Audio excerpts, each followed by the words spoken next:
Alguns líderes israelitas vieram me perguntar qual era a vontade do Senhor. Então o Senhor me disse o seguinte: Homem mortal, esses homens deram o seu coração aos ídolos e estão deixando que os ídolos os façam pecar. Será que pensam que vou lhes dar alguma resposta? Pois bem, diga aquilo que eu, Senhor Deus, estou lhes dizendo.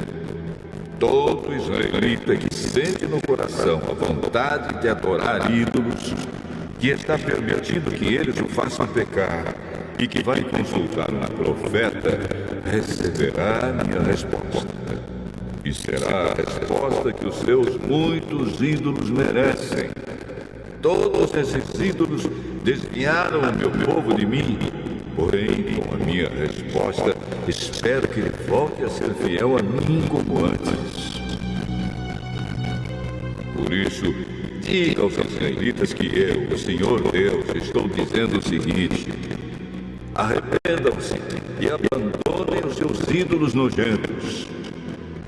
Quando um israelita ou um estrangeiro que mora em Israel se afastar de mim e for tentado a adorar ídolos e deixar que eles o façam pecar, e então for consultar um profeta, eu, o Senhor, é que lhe darei a resposta. Eu ficarei contra essa pessoa e farei dela um exemplo. Eu a arrancarei do meio do meu povo, e assim todos ficarão sabendo que eu sou o Senhor.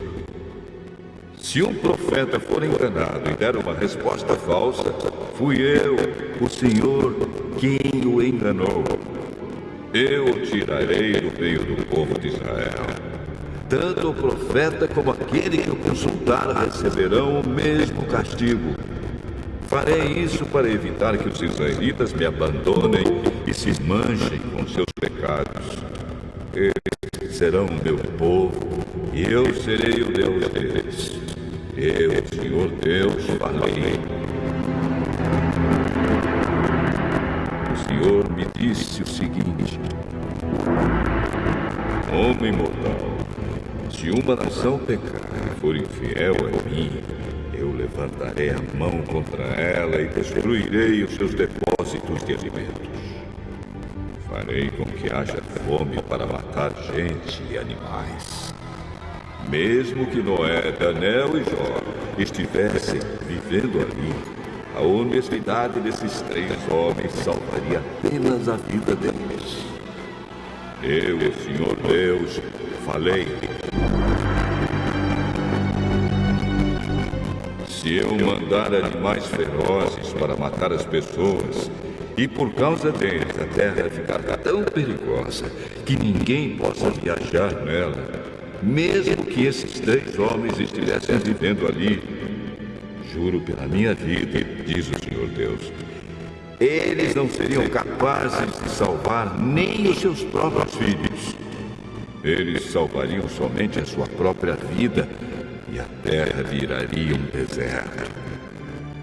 Se eu mandar a esse país guerra e armas destruidoras para acabar com as pessoas e animais, mesmo que esses 3 homens estivessem vivendo ali, juro pela minha vida, diz o Senhor Deus, eles não seriam capazes de salvar nem os seus próprios filhos, mas apenas a sua própria vida. Se eu mandar uma epidemia a esse país e derramar a minha ira sobre a terra para tirar muitas vidas, matando gente e animais, mesmo que Noé, Daniel e Jó estivessem vivendo ali, juro pela minha vida, diz o Senhor Deus, eles não seriam capazes de salvar nem os seus próprios filhos. A honestidade deles salvaria apenas a sua própria vida. O Senhor Deus diz o seguinte: vou mandar a Jerusalém os meus 4 castigos mais violentos, isto é, guerra, fome, animais ferozes e doenças, para destruir pessoas e animais. Se alguns escaparem e salvarem os seus filhos, Olhem bem para eles quando chegarem. Vocês verão como eles são maus e se convencerão de que o castigo que estou dando a Jerusalém é merecido. Quando virem como eles são maus, vocês se convencerão e ficarão sabendo que houve motivo justo para tudo o que fiz. Eu, o Senhor Deus, falei.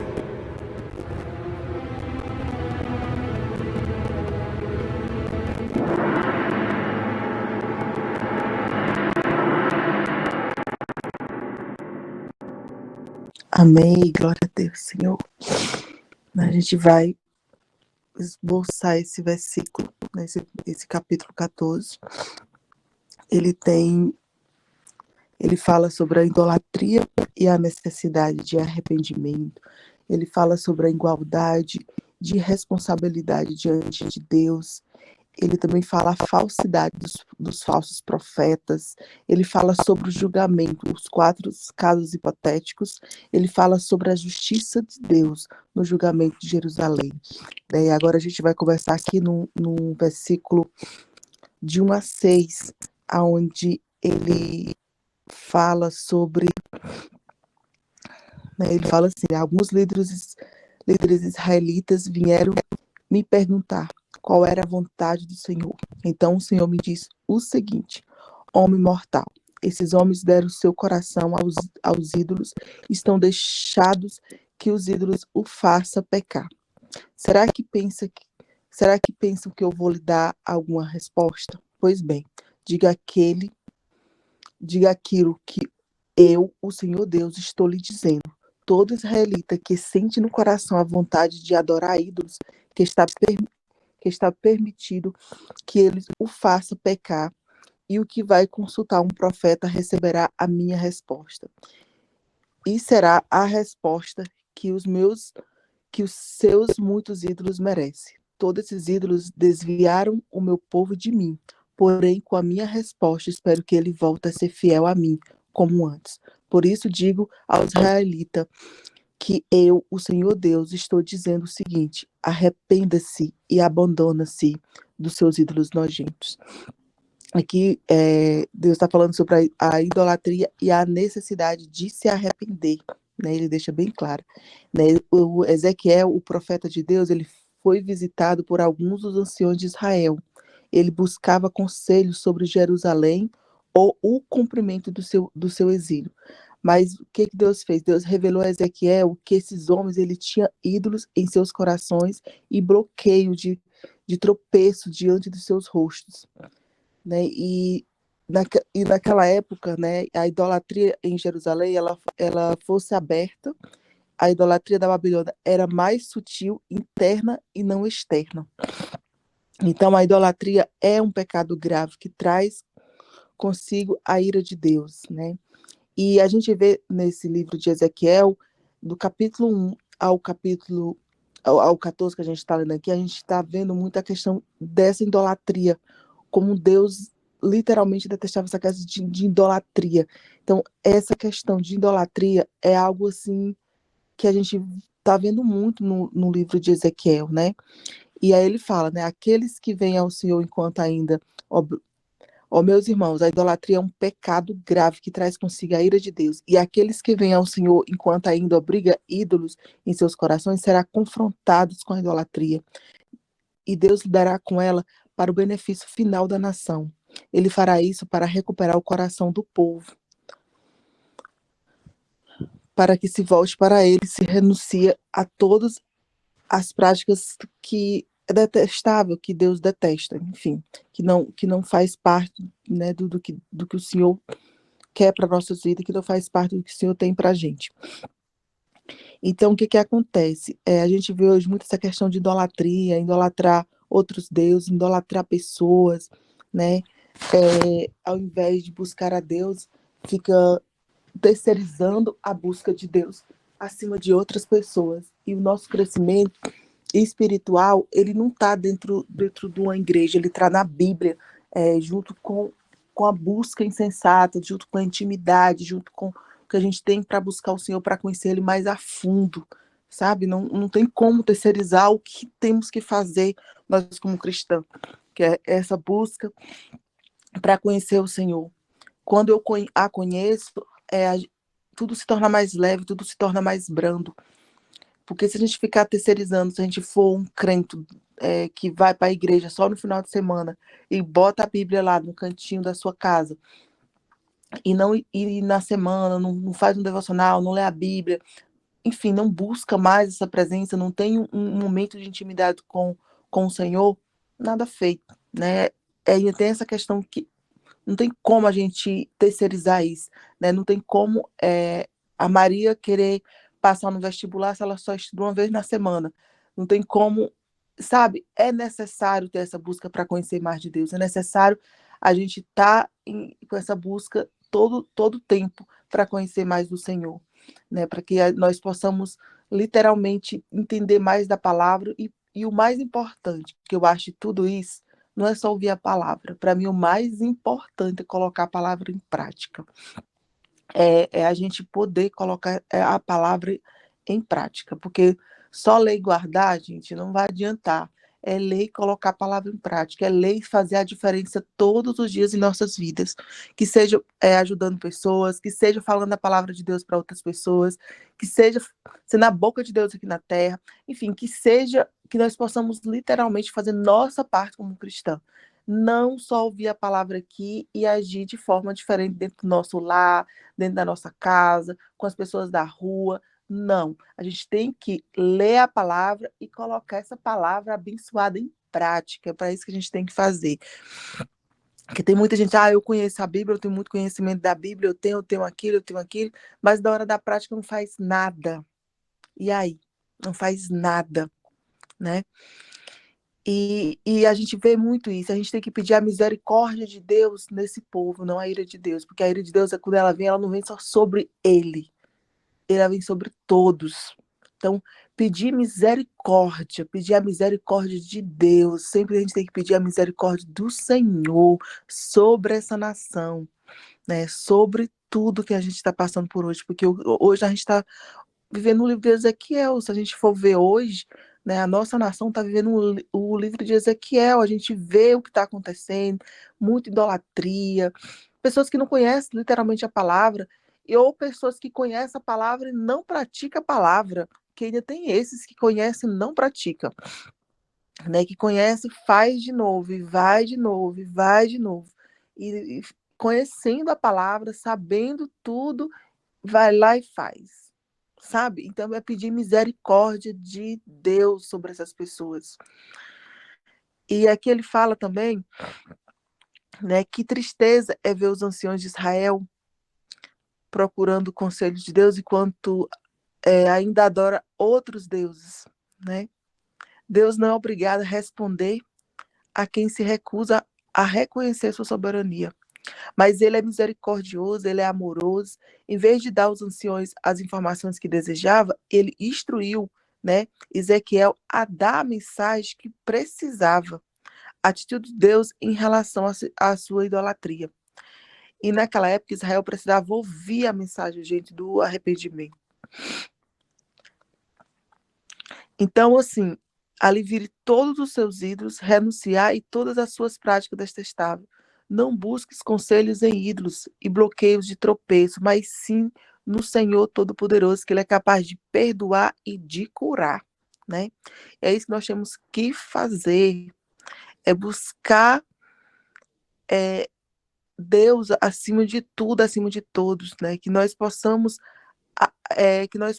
aprender aqui nesse versículo de Ezequiel que nós arrependermos, né? Nós devemos nos arrepender sinceramente dos nossos pecados antes que seja tarde demais. E que a luz do Senhor brilhe sobre nós, que, que ela possa nos guiar pelo caminho da verdade, do arrependimento, para que nós possamos viver em comunhão com Ele. E isso que seja para sempre, sabe? E que é o que eu vejo é colocar a palavra em prática.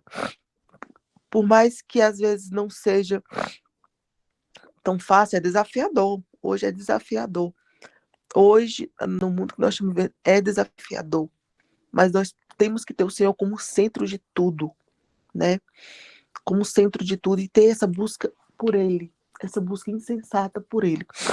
Aqui já no capítulo 7, aí ele fala: quando um israelita ou um estrangeiro que mora em Israel se afastar de mim e for tentado adorar ídolos e deixar que eles o façam pecar, então eu vou consultar um profeta.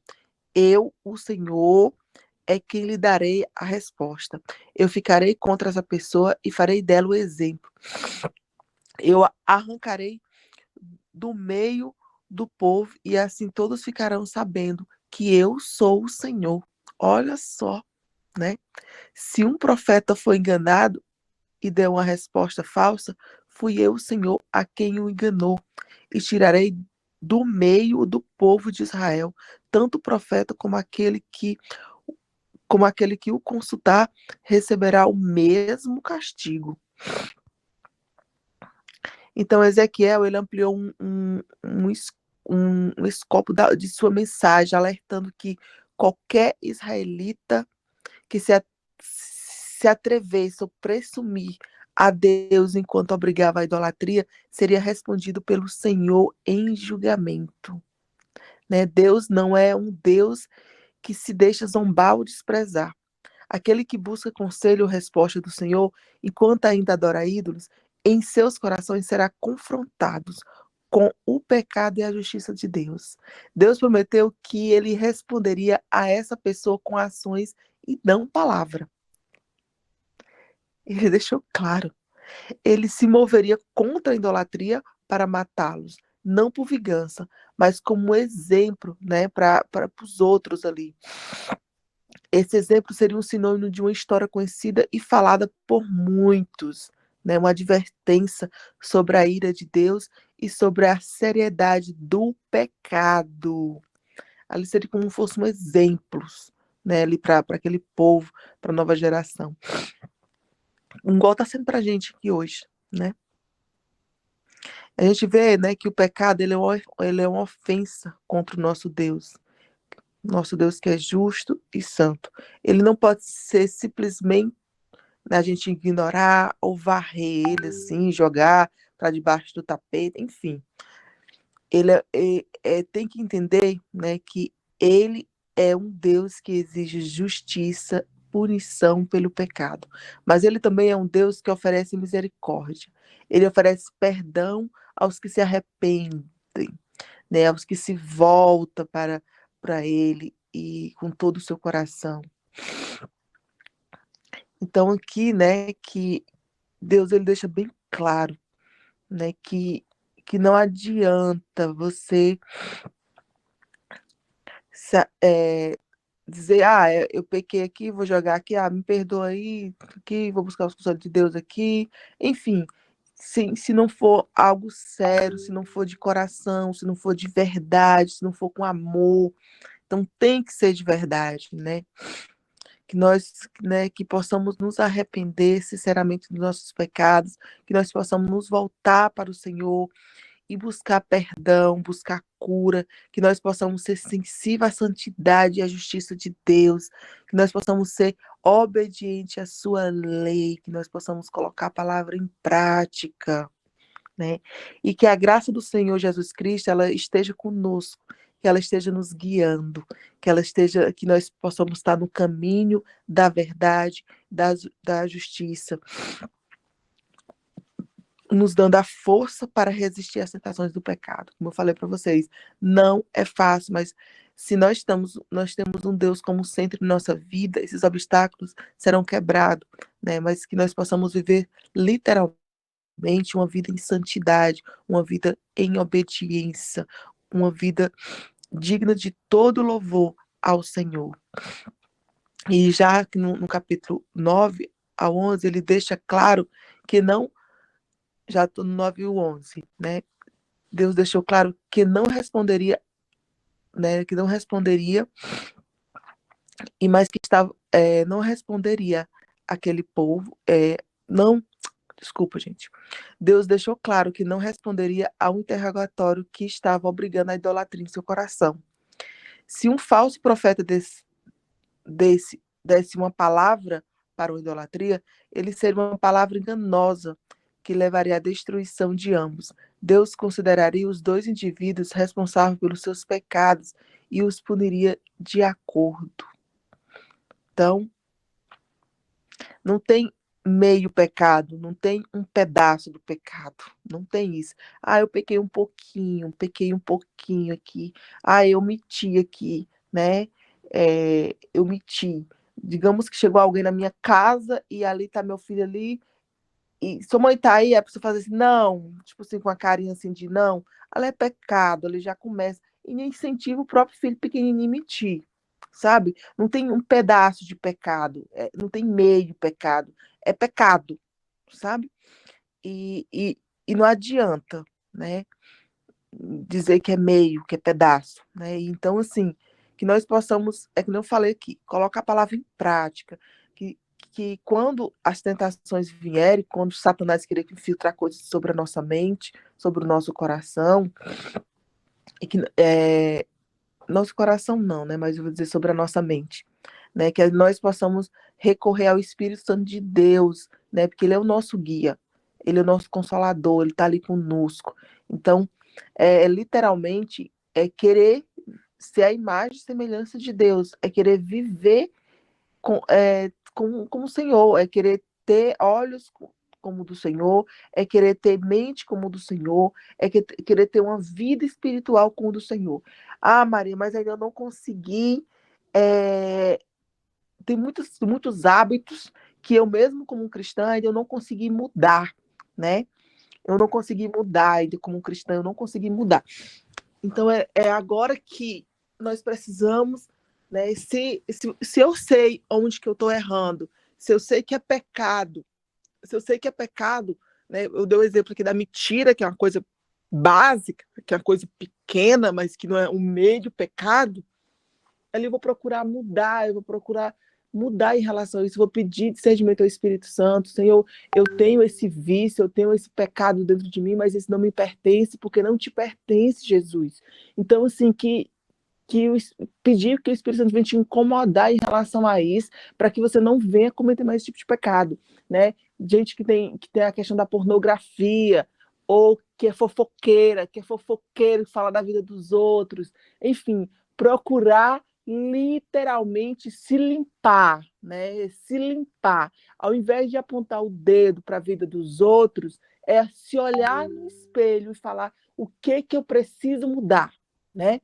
Onde que eu preciso mudar, né? Porque às vezes as coisas estão acontecendo aí na sua vida hoje, não se pergunta por quê, mas se pergunta para quê, né? Para quê, Senhor? Então sempre tem um objetivo, né? Que seja para pedir um perdão a uma pessoa, que seja para poder olhar onde que você está pecando, enfim, que seja para você se olhar, se ver, sabe? Que às vezes a gente julga tanto, a gente se acha tão santo, tão bem, né? Que, mas eu sou crente, eu leio a Bíblia todo dia, isso e aquilo, que se filtra na religiosidade, que esquece de se olhar, de se ver, de colocar a palavra em prática, que é o mais importante. Porque tem muitos cristãos que vai julgar os outros, mas não se olha, não se vê no espelho, né? Não sabe, não entende, não se conhece aonde que eu devo mudar. Será se eu ficar julgando outras pessoas, né? Será se eu ficar fofocando, se eu ficar com pequenas mentirinhas, coisinha pequena, será se não é o para quê que você está vivendo isso? Para quê que você precisa dessa transformação? Então, a gente fala, né, esse livro que fala muito sobre obediência a Deus. E a gente fala, mas eu obedeço a Deus, eu leio a Bíblia, eu tenho intimidade com Deus, mas na hora da prática, tu erra. Esse é o problema. Então, que nós possamos hoje, nós todos aqui, se olhar no espelho e ver onde que nós precisamos mudar, né? Às vezes é necessário. E falar assim, eu não lembro, enfim, eu não lembro.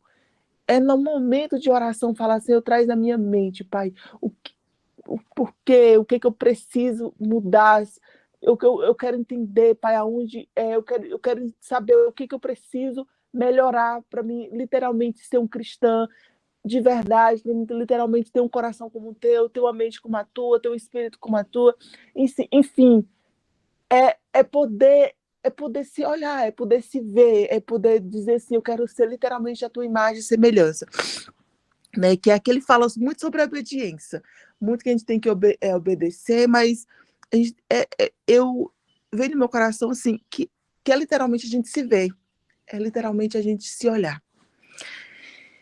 Então, ele fala, né, que sobre essa questão de nos arrepender sinceramente dos nossos pecados, buscar o Senhor de todo o coração, né, e sabendo que Deus ele é misericordioso, ele é amoroso, né, ele deseja nos perdoar, ele deseja nos curar. Mas é preciso que a gente entenda para quê, né, que a gente se olha, né, e não se olhar como um ser perfeito, mas se olhar como um ser que precisa de mudança, né, que nós possamos viver em comunhão com o Senhor, que nós possamos ser dignos de todo louvor e de toda adoração. Isso é de extrema importância. Aí lá no versículo do 12 ao 20, Ezequiel ele apresentou casos hipotéticos de julgamento em que Deus poderia usar qualquer um desses 4 meios para punir a terra e matar o seu povo, né? Cortar o suprimento de alimentos, enviar fome, enviar animais selvagens através do país, trazer uma espada ou enviar uma praga. E mesmo que 3 homens mais justos que já viveram habitassem nessa terra, isso não faria diferença. Mesmo se Noé, se Daniel, Jó estivesse lá, ele só poderia se salvar por sua justiça. Ele não poderia salvar os seus próprios filhos ou filhas, apenas a si mesmo. Então, que nós podemos entender, meus irmãos, isso é como um lembrete que o poderoso, de que cada um de nós deve se arrepender dos nossos pecados, buscar a justiça de Deus. Nós não podemos depender da justiça de outros para nos salvar. Que ele deixa bem claro mesmo, né, que Noé ou Jó estivesse lá, só eles poderiam se salvar. Nem mesmo daqueles que são considerados os mais justos. E aqui, né, que nós podemos aprender com Noé e Daniel e Jó, que cada um deles era um homem de justiça, que superou as adversidades. Eles não foram perfeitos, mas confiaram em Deus em meio às dificuldades e perseveraram em fé, né? Eles se mantiveram firmes em seus princípios, mesmo quando a maioria ao seu redor caiu. Então, que nós possamos viver essa vida em comunhão com o Senhor agora, sabendo que Ele é digno de todo louvor e de toda adoração. Agora aqui no 21 ao 23, já está terminando o horário, o profeta Ezequiel nos alerta sobre a inevitabilidade do julgamento divino. Deus ele é justo e não deixará impune a desobediência e a idolatria ao seu povo. Ezequiel nos mostra que Deus não é parcial. Ele não fará exceção nem para os líderes mais justos, que não poderia salvar uma terra perversa como Jerusalém. O profeta nos ensina que o julgamento de Deus ele é justo. Ele será comprovado pelos exilados em cativeiros, que observaram a conduta maligna daqueles que sobreviveram à queda de Jerusalém.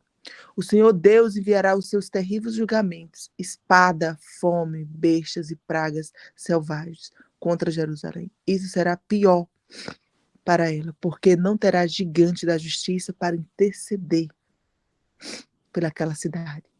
Mesmo aqueles que pensavam estar seguros por causa da sua posição ou riqueza, não escaparão do julgamento de Deus. Como eu falei, pedir misericórdia.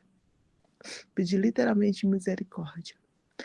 Porém, Deus também nos dá uma nota de consolo. Haverá sobreviventes, filhas e filhos que serão destacados, ou seja, alguns viverão pela destruição de Jerusalém e serão levados para a Babilônia como cativos.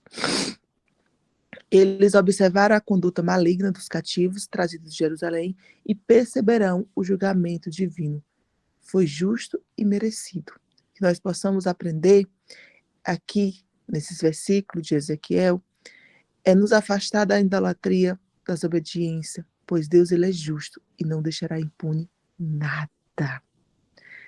Que nós possamos ter um coração arrependido, que nós possamos buscar a graça de Deus e que a paz de Deus esteja em todos nós, né?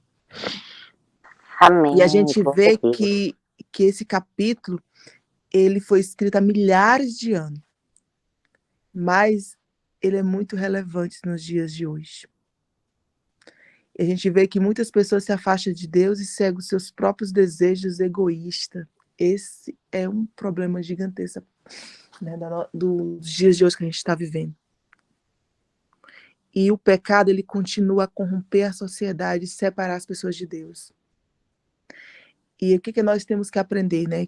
Assim como Ezequiel apontou para a justiça de Deus e puniu o pecado, nós também podemos encontrar esperança na graça e na misericórdia de Deus, quando reconhecemos a nossa própria natureza pecaminosa e nos voltarmos para Deus em arrependimento.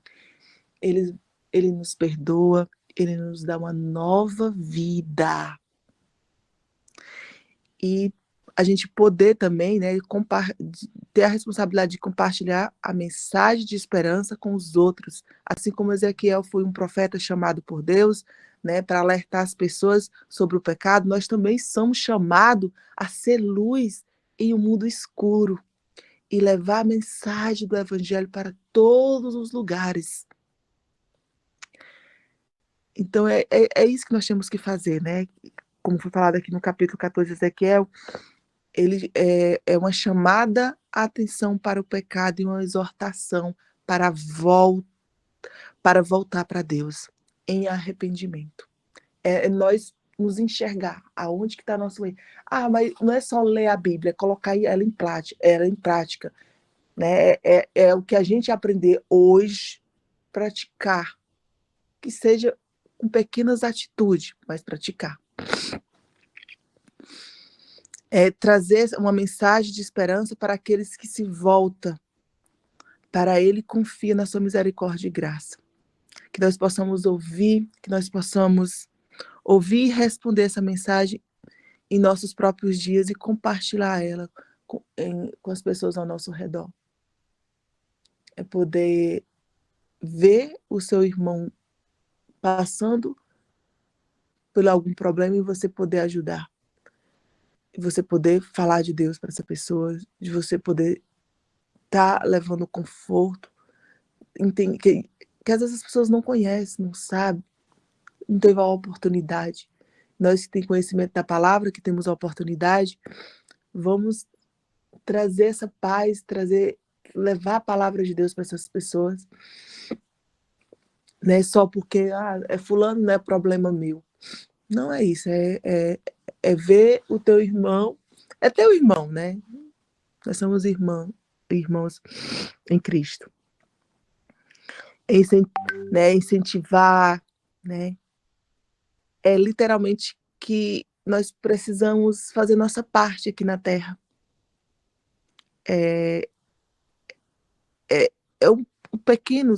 São pequenas mudanças, né? São pequenos detalhes que nós temos que fazer. Então, que nós possamos orar pela justiça das nossas próprias vidas, pedir a Deus que nos ajude a permanecer fiel a Ele, independente de qualquer circunstância. É saber que o nosso Deus, o teu Deus, o meu Deus, está aqui do nosso lado. Pedir misericórdia ao Senhor, é orar pela nação, é orar pelos nossos irmãos, é orar pelas nossas famílias. Gente, famílias. Hoje eu acho que uma família, como as famílias estão sendo destruídas, como as famílias estão sendo moldadas. Então, tá difícil ter filho hoje em dia. Tá muito, muito complicado. Mas nós, como cristãos que entendemos a palavra de Deus, que nós possamos fazer nossa parte, né? Que nós possamos levar o mínimo que nós sabemos, né, para outras pessoas, que nós possamos ajudar outras famílias. Enfim, que nós possamos praticar a palavra de Deus. Louvar para teu nome. Glória a Deus. Maiara, Amém. Oi, poderia colocar aquela música Deus do Impossível? deixa eu ver aqui. Deus do Impossível. Chama Deus do Impossível mesmo? É. Tá, peraí. Vamos ver se eu acho no Spotify. Não, bota como Cristo é vencer. Com Cristo é vencer, desculpa. Cassiane. Com Cristo.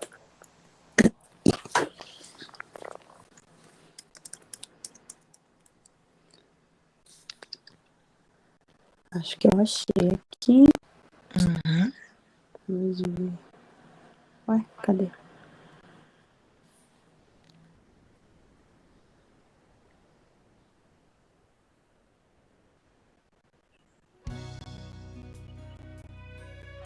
Essa mesmo? É.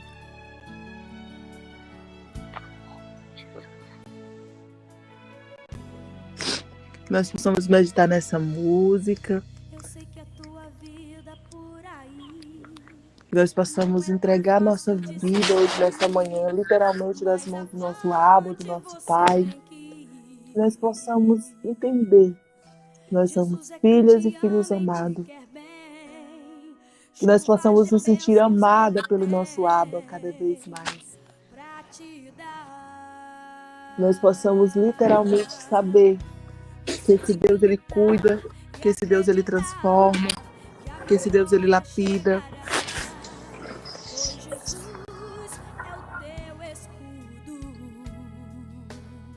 Aleluia, glória ao teu nome, Jesus.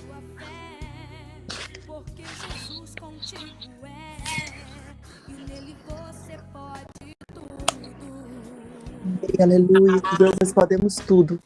Com Deus nós podemos muito, muito mais. Só lembre que você é vencedor. Você não é ungido pra perder. Com Cristo é vencer ou vencer. Pai amado, Pai querido, Pai, nós te entregamos essa manhã, Pai, as nossas vidas e nossos corações, Pai.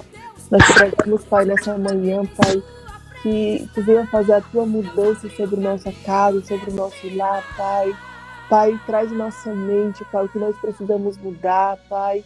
Se é perdão, se é nos olhar, Pai, que nós possamos nos olhar no espelho, Senhor, e nós possamos literalmente ver a tua imagem e semelhança em todos os sentidos de nossas vidas, Senhor.